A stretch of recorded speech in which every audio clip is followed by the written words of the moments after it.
Yo mergo ora iso ngeslong mung lho. Nah aku selalu fit to. Iya. Ese ra ngombe kok kuwi. Ya. Heeh. Status ning karaoke. Karo emotikone banyu crot.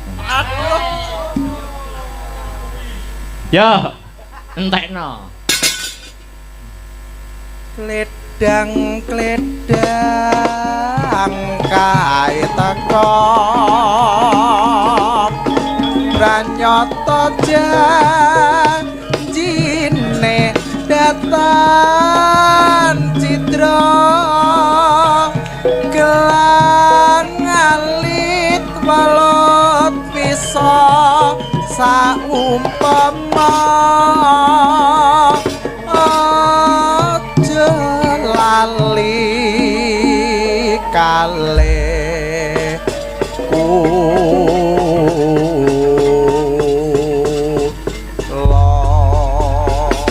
Tembang menika nggih kula kunjukaken dumateng penonton ingkang tasih memantau lumantar YouTube mugi dadosa saged jampining sayah ngono terus. Heeh. Ah, luar biasa. Besok isih ning Nganjuk neh, masih Nganjuk dan sekitarnya. Besok kari glinding tok besok. Mbok cedhak omah banget tok werung ngotok Bulak Mojo. Kanca-kanca njaluk bari rada bengi aja isuk-isuk. Mergo ya sekolah malam Senin besok iki. Biasane setengah 4. Sesuk bare jam piro? Ya jam 6 lah. Jam 12 kok Covid kae lho. Yo Mas Mio, tasih nenggani wonten season gara-gara ya diunggahke sik. Heeh. Serampat. Yuk.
Durung diresiki lho.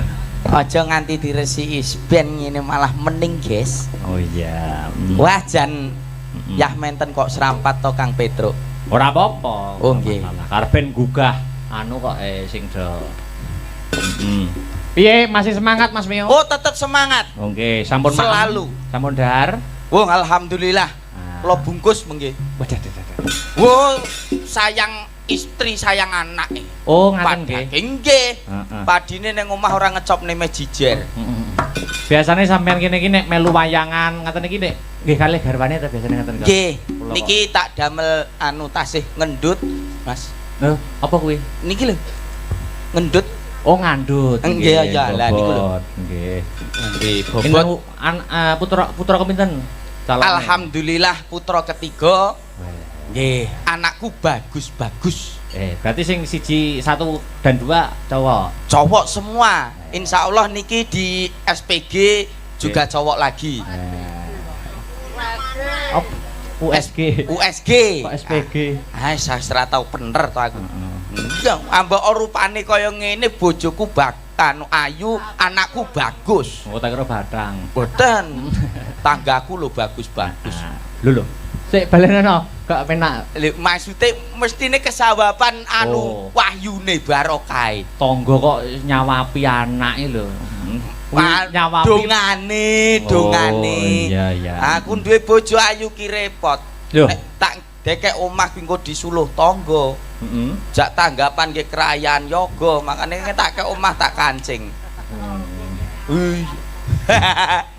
Mbah Kongi sing gambang seweneng nyawang raiku bletot kabeh ki seweneng. Jarine kok nyambi. Anu Mas, sampean mau serampat to? Nggih. Tak golekne musuh serampat. Sinten? Tor munggah to. Victor. Nyambut gawe le, nyambut gawe. Victor made in asli Magetan. Weh kok wis tau pedhok to? Lah, jenengan dangu to? Oh, munggah to. Iya. Bisa serampat ya, serampatnya. Yo. Sik. Tak kendangi. Weh, lagi iki. Heeh. Ya CTCI lho ki biyen ki. tenan apa ora gamane? Wow.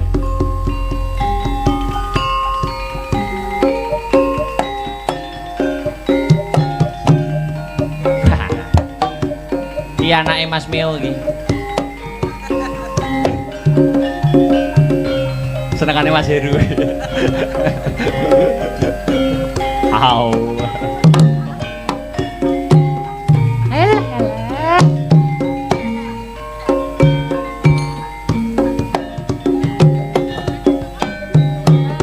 Oke. Alah.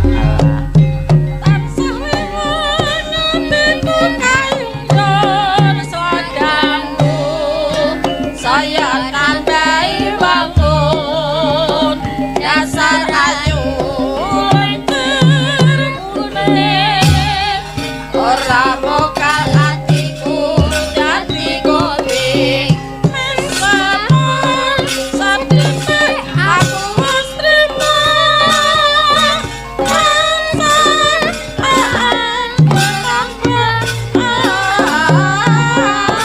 kangen duri awangi kan sale wong ngawur hati salah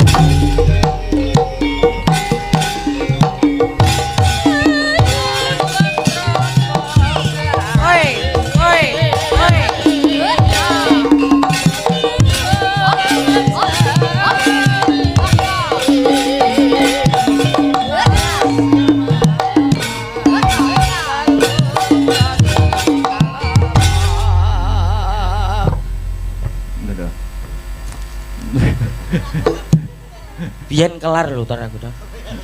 Saiki mundak lemu ya. Ndak. Wis tau kenal to, Mas? Lho pun tepang dangu. Niki juk jaman dereng netes mun pepang kula. Lho, berarti deket ya, Magetan to? Nggih to ya. Jenengan Medina apa Magetan? Medion. Medion. Nek sapa nek Jenengan nek saged nerokne Victor Jegek, Mas. Lho, kok iso ngono? Nyun sewu madhepe mriko.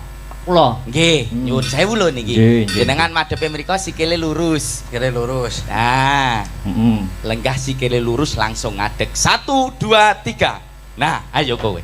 Sapa ora? Iso apa ora? Baleni neh. Lah, ora iso. Ndodok. Victor, sikile lenggah. lurus. Lurus, langsung berdiri. Iya, ayo sampean. Sapa ora? Sapa ora? Ya panggang ini sik. Lah. Lah mong Victor apa ora gocelan tangan iki? Lu sawangen. 1 2 3. Lho. Nah, apik to kaya boneka.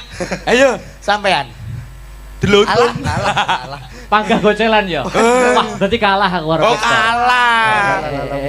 Nek aku ya iso. Apa iso? Oh, jelas. Heeh. Lha ning isor. Sekisor aja. Mbok akali ya. Lah kula niku duduk sama rendah berdiri sama tinggi. Nah, Sip. luar biasa. Nyun sewu lho. Iya, Nek Ndang. babakan dalang jenengan kan Tok bahanmu. ahli. Ya. Nyun sewu nek Nggih. SDM Nggih. sumber daya manusia Ya. niku jenengan dereng kaluan menang kali Mas Victor. Aja ngenyek lho, Victor iki adik tingkatku. Lah. Berarti mau gimana pun tetep unggul aku. Ales mboten. Nyun sewu, Mas Victor, gunung di atasnya Sarangan namanya apa? Gunung Lawu, Mas, Mas. saiki jenengan. Piro bobote Gunung Lawu? Buasa. Iso ora? Yo ora tau ukur aku. Ah, goblok kowe iso. Loh, kecil. Pinter lho ngenten iki lho. Lho, apa iso? Sapi iki sikile piro? Papat. Jenenge sapi iki engke sapa? Ah, Terus mosok wong kenalan karo sapi lho. Iso apa ora? Gak iso. Goblok kowe iso. Iso. Pinter lho ngene iki lho. Lho, lu jawabe gur iso tok no. Lah nyatane iso. Seumpama ada rambutan. Rambutan. 1 kilo harganya 5.000. Kalau 2 kilo berapa? 10, Mas. 10.000. Heh. 1 kilo harganya 5.000 rambutan Mas Dalang. Nggih. Berapa harga rambutan 1 pohon? Lah.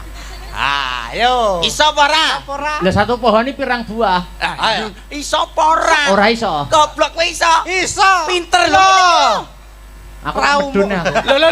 Ora leh nesu. Ora leh nesu to, ya. Sabar. Lah kok gur iso ngono tok lho. Nyatane iso. Penting lak pitakone. Sing luwih angel ya, Jal. Engko aku yo ngekeki ujian. Yo. Sing luwih angel ndang bedhekno neh apa? Ditokne.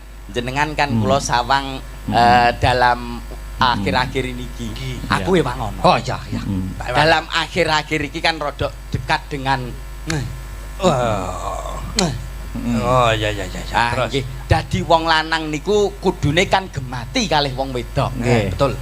Nek gemati karo wong wedok sering ngewangi wong wedok anggone teng pawon. Ya. Ngerti abrakan pawon, Mas? Ngerti? Nggih. Sing mburi dhewe nganggo M napa? 10 mawon. Baskom. Baskom agek siji. Ayo. Oh. Baskom. Alah, baskom Kok agek kemen siji. to? Alah. Mangkok. Mangkok. Tibane Mangkok. Aku jelas iso. Baskom. Iya. Amung siji tok nek aku lah mbok 10 sak drijine sikil ngene. Apa? Baskom. Wah, kuwi tok paling. Ji. Magicom. Oh iya Magicom, loro. Terus Wajan. wajan N iki. Wajan aluminium. Sotel aluminium, Loh. subluk aluminium, kenceng aluminium. Alah. Raimu aluminium. Aku nesu. Ora oleh nesu innallaha ma'asabirin. Iki nggo pancingan sik. Wah, lah iki seneng iki. Iki dhuwit berapa? 5.000. 5.000 lho. Wah, lah kok wis ombo, Mas? Kok apane? Kok ombo pito, Mas? Kertase lho ombo. Iso njumuk dhuwit 5.000 ning isor iki blangkon tanpa nyenggol blangkone tak kei 1 juta wae. Ayo, sampean isor, Mas. Wah, lah kok Njumuk dhuwit 5.000 ning kene ya tanpa nyenggol blangkone. tanpa nyenggol blangkon. Oh yo ngono. Kang. Ayo. Kangelan. Kowe tanganmu sing cilik. Ora iso muter kowe. Alah, kowe kok malah Ora mlebu iso. jero blangkon. Ora Malah iso. dadi kuro lho. Ora iso to? Jenengan napa saged? Iso. Carane. Carane nganggo kebatinan, Mas. Lho. Oh iya lho. Wah, Wis tak cekel. Bukaan. mosok to? Nyekel duit 5.000 tanpa Isi. nyenggol blangkon. Alah, entut. Iso tanpa nyenggol blangkon. Nek nggur dhuwit nyuwun sewu tenah Pak Dalang langkung sugih. Nah. Ning nek umpama babakan dono weweh kula mboten eman. Apa kowe? Nggih. Kula gadah pertanyaan. Jawaban kudu kodhok. Wi. Bu. Sesek. Lho. Duit pironan kowe? Iki asli to, Mas. Ngeten-ngeten iki nggen kula maine mboten ngitung, Mas. Bajiret ya aku 5.000 kono ngeketan iki. Kalami. Nek ngeten-ngeten iki nyuwun sewu lho, Mas. Alami bawa wisan. Nyuwun sewu lho nek ngeten-ngeten Iya, iki iya. nggen kula niku mboten nate ngitung. Oke. Maine kilo, Mas. Oke, siap. Wah, kilon. Duwike kilon. Kayak rosok apa sih? Dang. Anakku sing cilik kelas TK iki TK-ke ngapa? sedina budal sekolah 2 yuta, Mas. 2 yuta. Kudu entek rantek jewer kupinge, Mas. Joh. Kere ben penting sombong to ndak? Kere sombong. Cah sekolah anakmu mbok samani piro? 2 yuta, Mas. SD kuwi. MI anu TK sing MI beda neh. Piro? 4 yuta. Boh. Nek rantek Jewer ndase. Sak kupinge. Bocah kene. wong mampu. Kere yo ben penting sombong. Lah kowe mung dhuwit 50.000 piye, Mang? Ulang nggih. Kula gadah pertanyaan jawaban kudu kodhok. Iya. Jawaban sak liyane kodhok dhuwit balik. Oke. Deal. Yen Yen kalah 200.000 gor ini. Oh. ya. Otok-otok kunine. Kodok. Suara. Ya kodok no. Wah, malah penak ngene tuh, Mas. Nggih. Kandhani kok. Nek udan-udane ana suara, Kodok no. ada. 150. Dhuwit karo kodhok milih. Kodok. Ngene. Centang. Yes. Jare entuk kodok entuk 50. Lah iya to. Otok-otok. Jadi pertanyaan, jawaban kudu kodhok. Iya. Jawaban sak liyane kodhok dhuwit balik. Iya. Yen kalah 200.000 gor ini. Ah. Otok-otok kunine. Kodok. swara. Padha. Teo-teo blung swara. Padha. Dhuwit karo kodhok milih. Ha iya ngene. duwite 200 gorene Mas. Ayo bener to, Mas. Apa? Lho kalah kok 200 gorene no. Anu Mas ya dhuwit kurang. Kok Mas? Kok Mas? Mending dhuwur panggung ora nggo dhuwit. Nggih, nggih. Anu enten bapake, Nggih. bose teng pake. Ya. Niki tetembangan lelagon nggih. Oke, niki ditekan. Selamat. Winginane dhuwit materi ngene iki musuh dagelan bablas ya. Iya, aman ya, Mas. Nggih. Nggih, pripun? Manut jenengan berkahipun bawa napa-napa terus mengke kersane. Manut kula. Pripun? Padha manut kabeh. Pripun? Sing bawa gantian. gentenan. Barang bawane Mardika wae. Oke. Wong loro didu suarane. Lho. Oke, syukur ora untune. Wegah. Rasudi. Untuk kemajon. Oh, kowe ora ngerti spesiale wong untu monyong kok. Lah kok iso? Apa menciumne irung-irung keneke lampis mak. Wah, gauri. Genep sesasi yo krowok cangkeme. Lho. Apa? Apa weh? Pelok.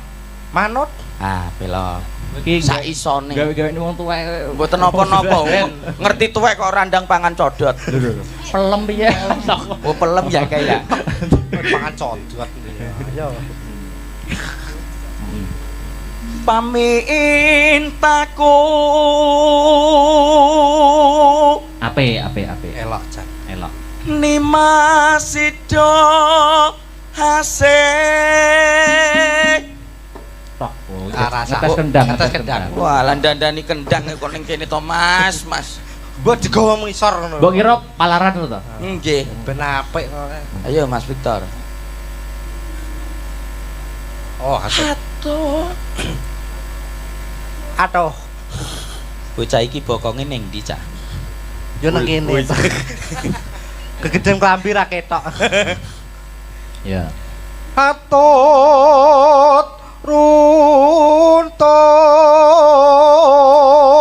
tansah reruntungan. Weh, diare. Kok jak Suaramu apik men lho. lho ya ora sombong to, Mas. Iki asli suaramu metune kondi lho. Kok kene? Ya kok kene to kok ya umume lho. Iya. Ape. Mung gedene sak baterai wis suarane kok wekung banget. Baterai kok Aku samari nek Victor ning anu lho, sawah ngono. Apa? Terus di pangan garangan. Adi kira kintel kono apa kok ya. Sok kintel. Lanjut. Go. Hing sarina sawengine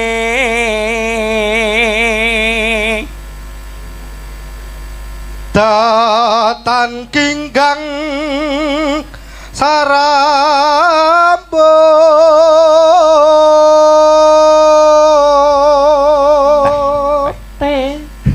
Tene sapa? lamun adot caketing ati. Hati-hati mundur nek wong golek kodhok. Oh Mas Heru. Mas Heru. Golek kodhok. Yen cedhak tansah ngulap Sida asetu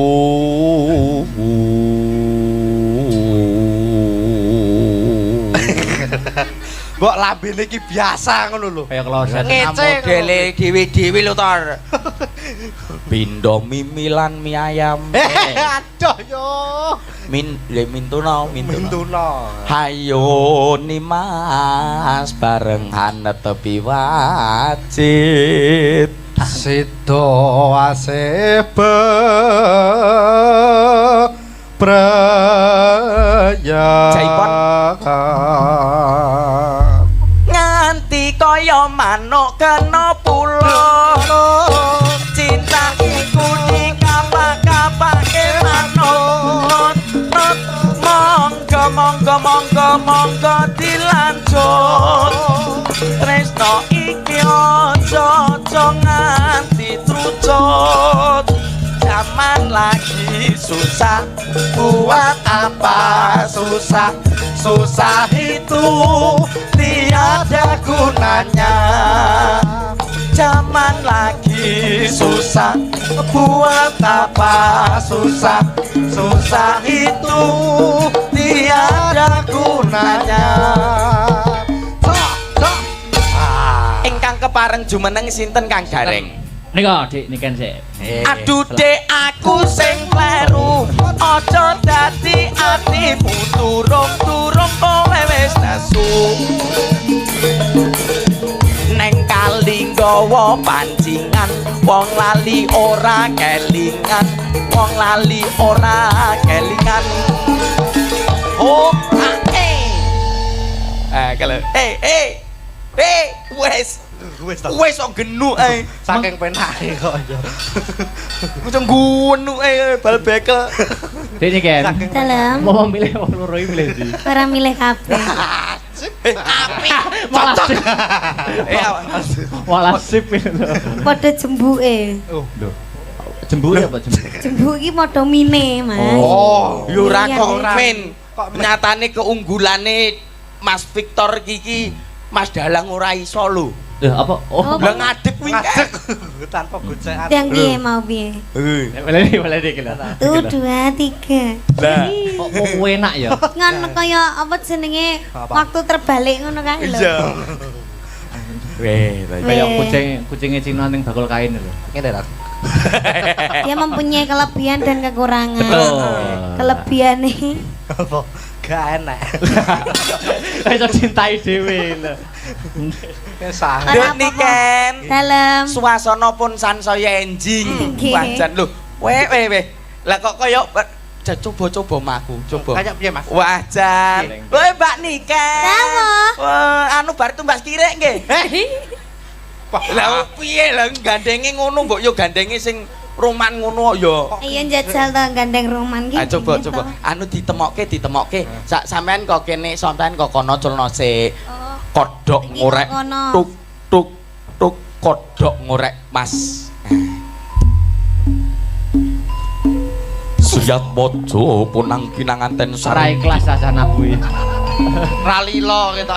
Iki kan perang. Oh iya peran sip. Wekdal punika wanjinipun Sriat Mojo punang pinanganten Dauk.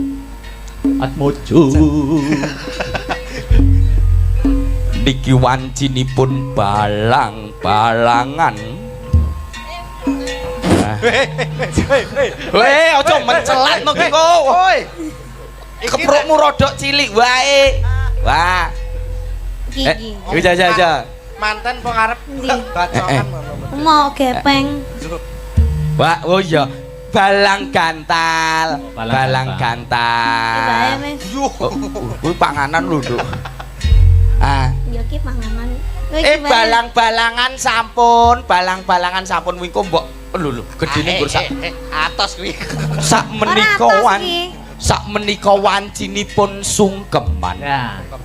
Sarehne manten milenial sing sungkem mboten manten putri ning sing sungkem manten kakung. Loh, Manten milenial manut dalang ora? ya manut. Lah iya. Nek aku sing sungkem perang balik asale. Ki sing sungkem manten lanang modern. Modern. Ya. Sing sungkem manten kakung. Sak menika wancinipun ngideg ndok. Waduh. Cek. Lek Mas Hop gak sido Mas mantene sangklir. Ya Kurang balang-balang. Ya bener lho wing ngideg-deg lho ya. Lha yo maksude ndok iki kan dicepake karo priase lho urung-urung wae manten lanang dideg. Babar yo sangklir. Wis karek sitok bayi dak ilang lho. Ki mosok sitok. Entek iki. Karek sitok didak wajan. Weh ta ya. Yo. Yo. Jenengan piyambakan napa duet kalih Mas Victor? Ya monggo. Mangga, Ah. Apa sing pelok bebas lecek? Pelok. Cie Dik, cie. Apa to? Lah piye kon gak muni Dik terus muni piye? Yo nyeluk yo wis. Ya Yo Dik. Iya ta. Lah iya bener to. Lah ya Dik. Ya. Ayo Mas. Apa? Bebas. Sik. Sing gampang ae jambu alas ya ora apa-apa. Jambu alas. Sing gampang ae. Wes. Duet. Duet. Anu Niken ya, Mas. Salindri. Kecil mungil balita kemasan saset. Loh. Sik to. Adik, putih Enek bogel, kemasan saset, kecil balita, anak jurik. Yo. Ora. Aku ki ngrasakne Mas Dalang Akbar ki kok yo bangeten men. Ngapa to, Mas? Wong ngerti sakmene lho lah kok dikon ngempul. Masa ngumpul lho. Kuwi kan kon ngempul barang. Wah, kuantem gong. Tapi Den duwe mata batin ning gone ndas. Lho. Ngempul. Ngumpul pur renang. Yuk. Ayo diaturke. Jembalas yuk. Nggih. Ya. Jambu Jembalas. alas.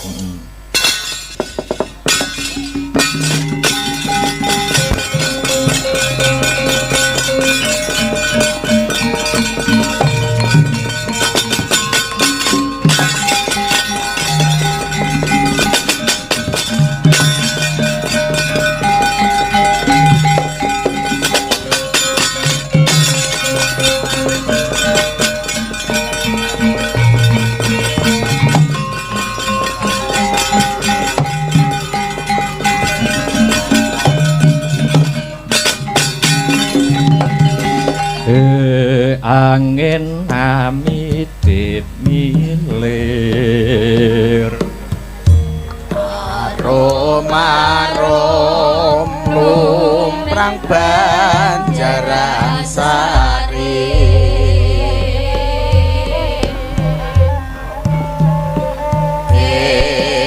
angin amit milir Arom lumprang Banjaran Sari Tadatas maknyat sakarna dang umakar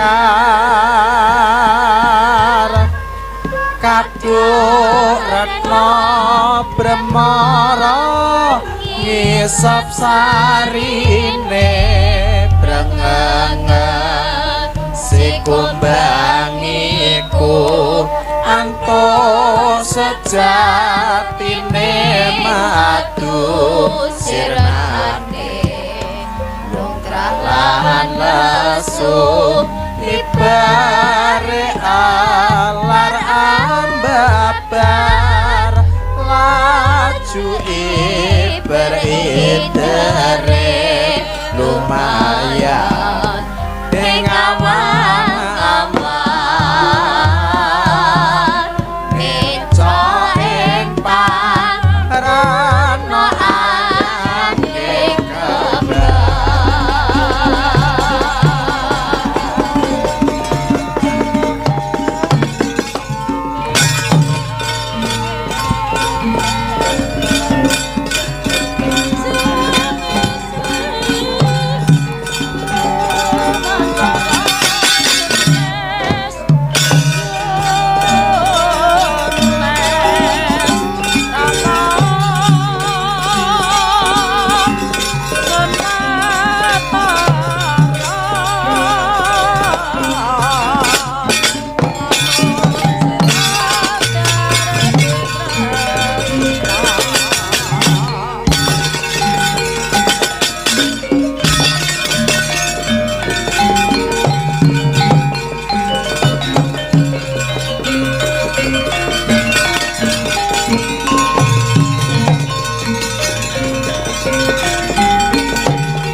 Miyat langening kalang iwan aglar pandamuncar Ong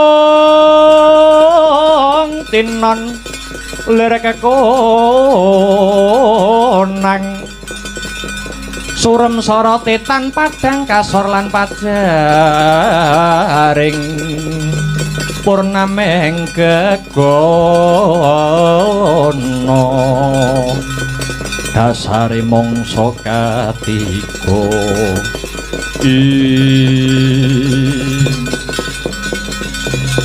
Kulup tetuko matura kelawan uwakmu ing Ngamarta kepriye pawartane sakwise jeneng sira Kulup marak mangarsa ning Karang Kadempel aning Kyai Semar Badranaya.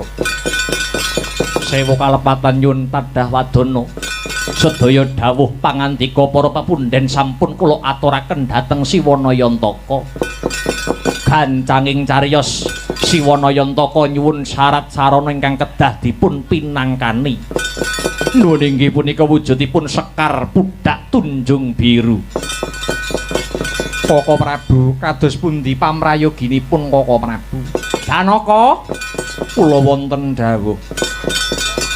Siadi kang kulina ngayam wana anelasak sajroning wanawasa manjing ana ing Karang Padisan. Upadinen ingkang ingaranan Sekar Pudhak Tunjung Biru mau ya Yayi. Menawi mekaten kalilan kula nyuwun pamit Kakang Mas Punta kula nyuwun tambahing pangestu. Mangsa baranga muga lebda ing karya Dimas Gatotkaca. Kula wonten dawuh paman. Awat-awatana lakuning pamanmu anggo padi wujuding Sekar Pudhak Tunjung Biru nuwun inggih dhateng setika.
Hina semubang iwang aruna kadinetrane nganggo rapuk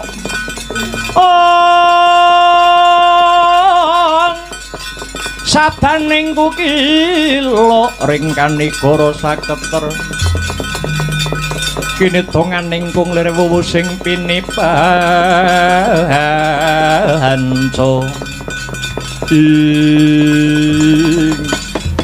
Hong ilahing nama Sidam Sidi Sekaring Buwana Langgeng. Ulun waspadakake kaya wayah ulun Lesmana kang sowan ana kahyangan alang-alang kumidir. Sumengko pengawak bajra kang dadi lakumu ana parigawe apa? Nuwun inggih Duh Hyang padha winenang. Kula marak sowan awit wonten perkawis ingkang saklangkung wigatos. Lesmana nyuwun lumunturing sih kanugrahan saking Paduka Pukulun. Ingkang arupi Sekar Pudhak Tunjung Biru. Sekar Pudhak Tunjung Biru kinarya kula badhe hamboyong Kyai Semar Badranaya. Kulup Lesmana samendang tan karempit atur kita wis ulun tampa kanthi trawaca. Kita ora kleru menawa nyuwun Sekar Pudhak Tunjung Biru marang jeneng ulun awit ya ana alang-alang kumitir kene papane kembang mau kulup. Lan wis titiwancine kembang mau linggar saka wasta ulun. Tampan ana ulun ora awal anggone masrahake kulup.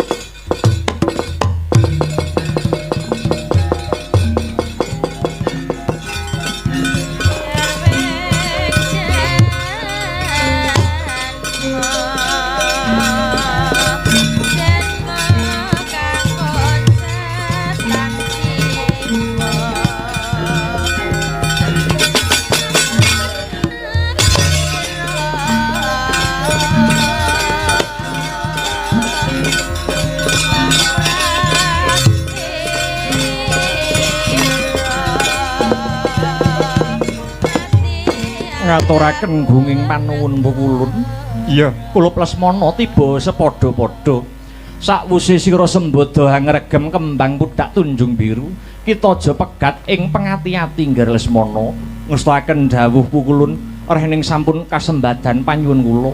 Keparenga kula nyuwun pamit badhe wangsul wonten Pancawati. Ya Lesmana, ulun nyangoni Raharja.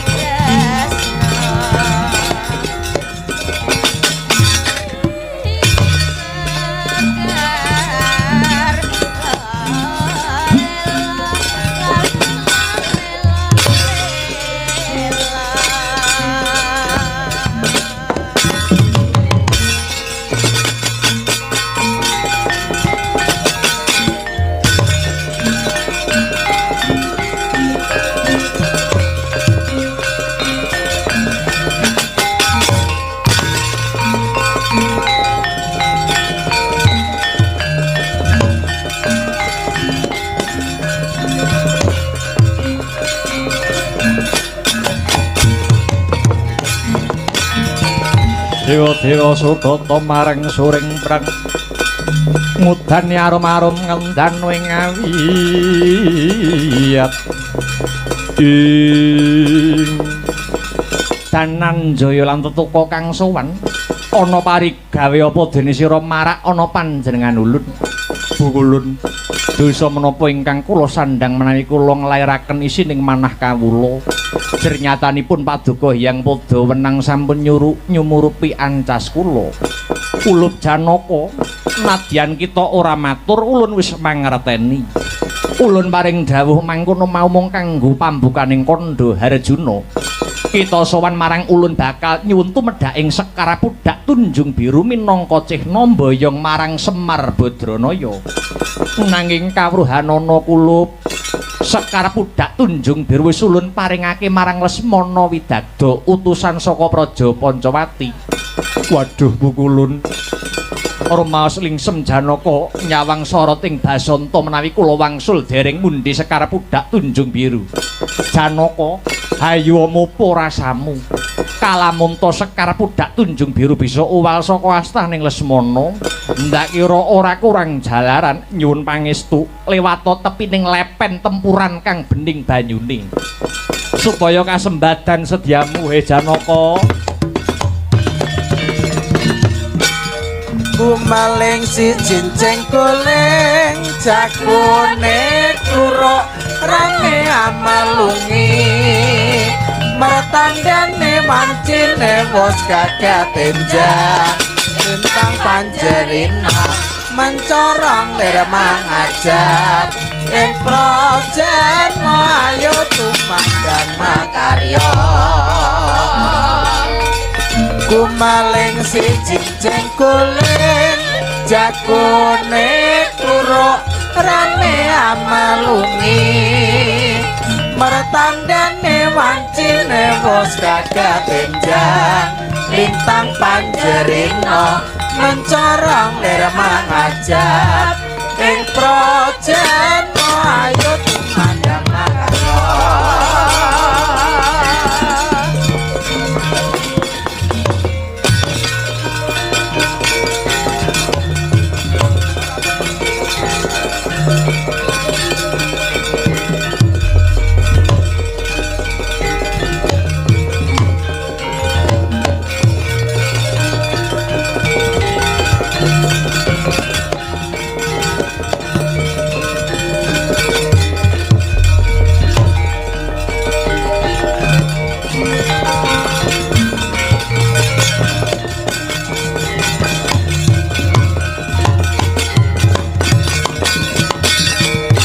mundur palarasan sang apeke dupi mundi mastuti dawa sang resi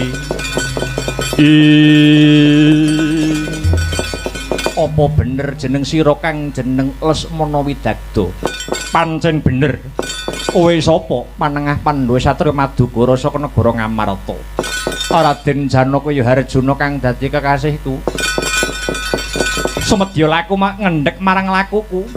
Kembang Sekar Pudak Tunjung Biru bakal tak jaluk minangka mboyong Kakang Semar. Yen ora mbok wulungke bakal tak rudha paripeksa. Weh ladalah. Murang tata. Bagus rupamu. Ning jebule kowe arep mbegal daraku. Parat.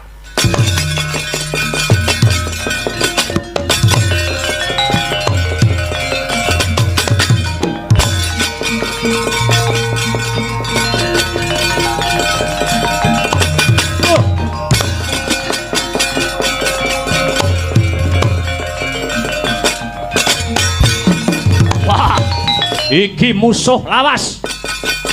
Kowe uga arep mboyong Kyai Semar Badranaya. Lakon mboyong Kyai Semar Badranaya wis bisa nglangkai bangkine Anoman. Kejak pirang dina tak ladeni musuh Satru Pinggondari Gatotkaca. Ayo, tandingono iki mantan Gembong Senopati Suwilagiri. Galong pecah dasmu.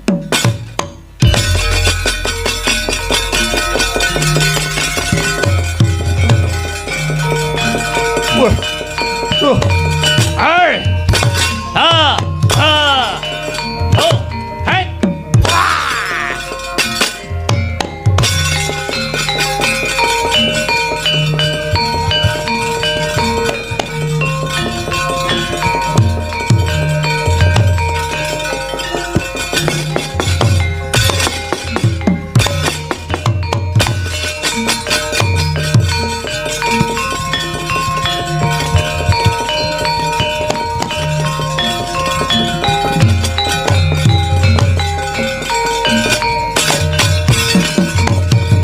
Orogat gagat denira rebutan Sekar Pudak Tunjung Biru.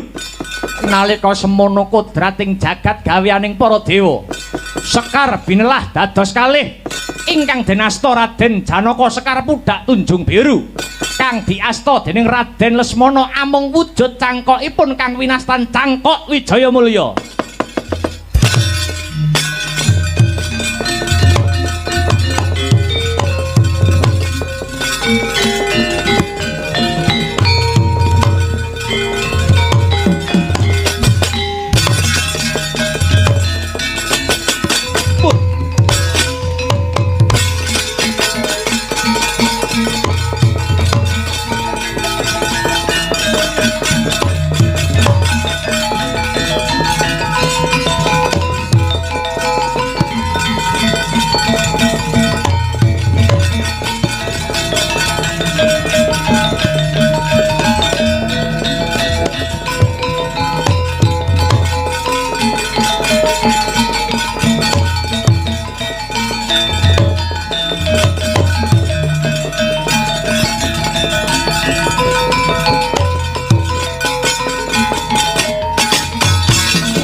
Permara remang uswamya ngambrang kati karunaning kaswase aneng marga memalatgung risang gondo wastrat mojo lang-lang lalu hangul hati ing Kakang Semar Janaka kang sagu mujuti Sekar Pudak Tunjung Biru kang tegese dina iki uga Kakang Semar bakal kaboyong mring Ngamarta. Aja percaya Kyai, sejatine sing nampa saka Hyang Padha kuwi Lesmana luwih dhisik nanging direbut dening panengah Pandhawa nganti aku mung ngantukake cangkoke wae. Sampun cukup, stop. Ampun do regejekan. Kembang lan cangkok bisa pisah niki saged dados pralambang kagem Ndara kula Janaka lan Ndara Lesmana. Ndara Lesmana kaliyan Ndara Janaka niku sejatine siji ning taksih kapisahaken. Benjang dados tunggilipun wonten lakonipun piyambak. Cobi mang pirsani. Badhe kula gathuke mlih wujuding kembang lan cangkokipun Ndara.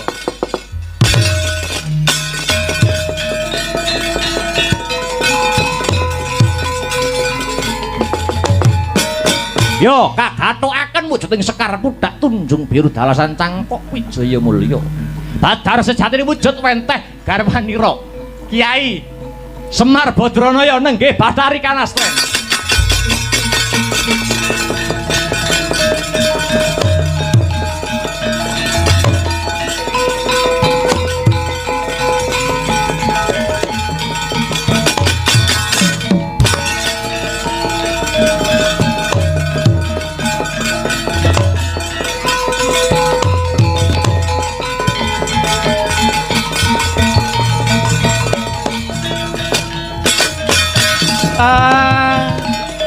Kembang lan cangkoke ndak dadekke siji Badar wenteh bojoku. Kanastren. Inggih Kiai. Piye? Kowe sowan Sang Asih Prana. Ya yang padha winenang nampa dawuh apa? Kiai, mboten kenging kisah saking Nuswa Jawi. Sampun pundhak anggenipun Kyai Semar momong dhateng Praja Pancawati. Sakmenika gantos momong dhateng Praja Ngamarta momong para Pandhawa Kyai.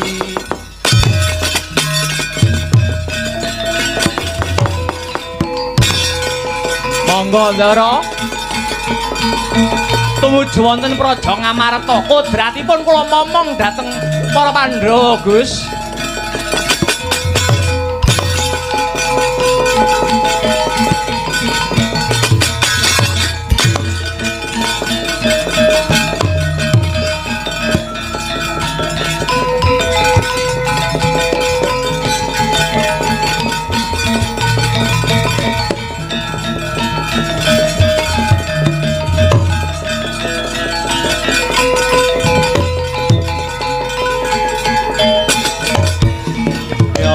Laruta saking Gotha Sakura kula yen atanamu kusa Sang Sri.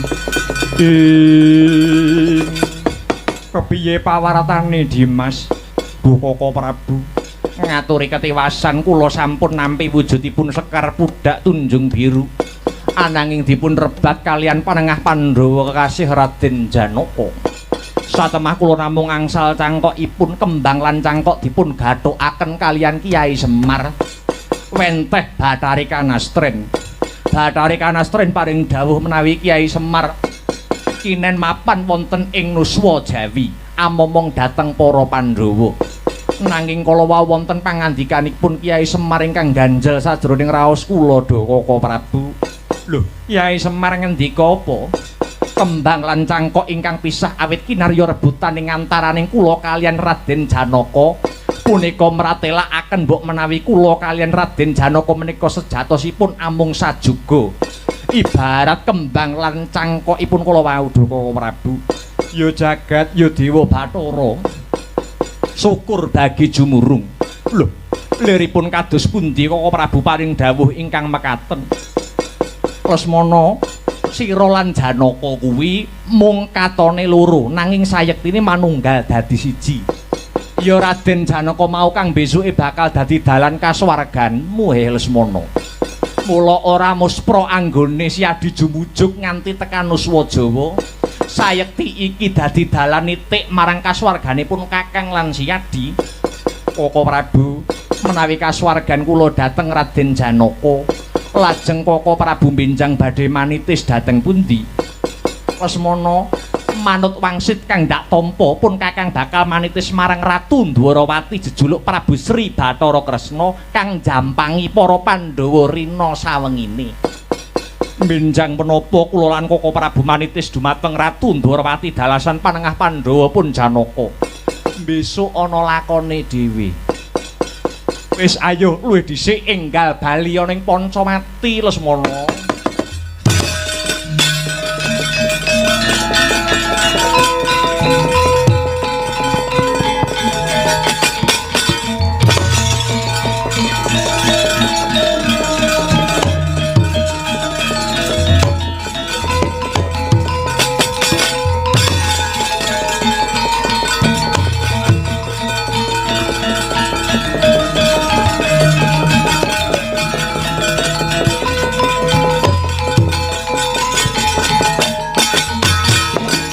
Weh latalah. Gagar wigar tanpa karya anggone Praja Pancawati mboyong Kyai Semar. Sajake sejarahe Praja Pancawati bakali rampung bakali pundhat. Bendaraku Prabu Rama lan Raden Lesmana katone sedhela maneh ya bakali manitis marang satriya ana ing Nuswa Jawa. Ya Anoman ora bali ana Pancawati. Ora bakal jogar anggonku semedi, aku bakal tetugur ana Gunung Kendalisada. Yen durung ngantuk pepadang tumrap nasibku dhewe, Anoman ora bakal jogar anggone malah diening.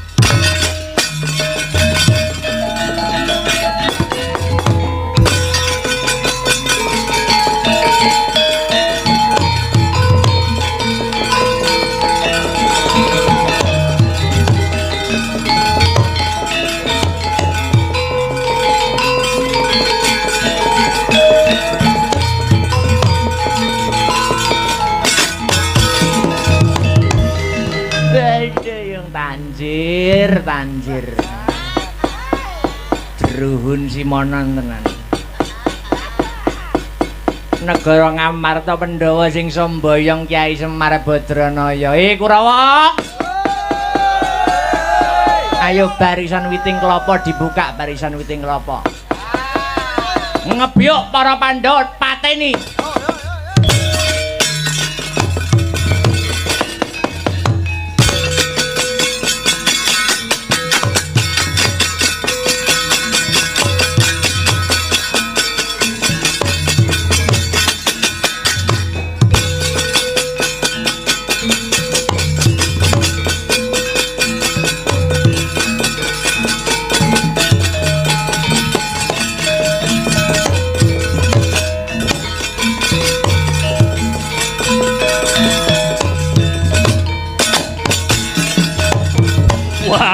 Werkudara Werkudere Arta marma ana paran lakon rangsang mati dening aku.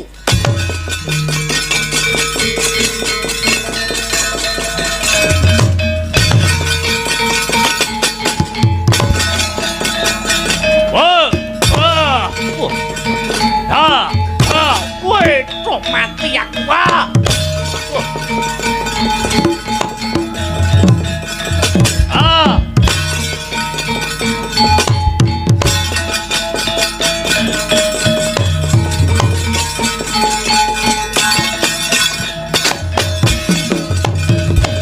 Lakon titir mati dening Swatama.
Sampun wuruing Bandayuda nggih Gus.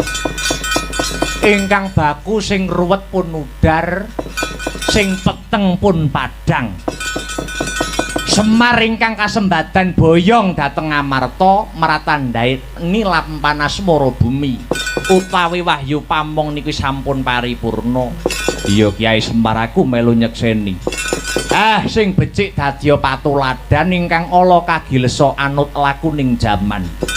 Menawi kula nggelar seratri wonten tembung sak kecap tindak sak pecak ingkang boten meranani kula sak kanca nyuwun lumunturing sih samudra pangaksami pungkasane ngatur billahi taufik wal hidayah waridha wa inayah. Wassalamualaikum warahmatullahi wabarakatuh.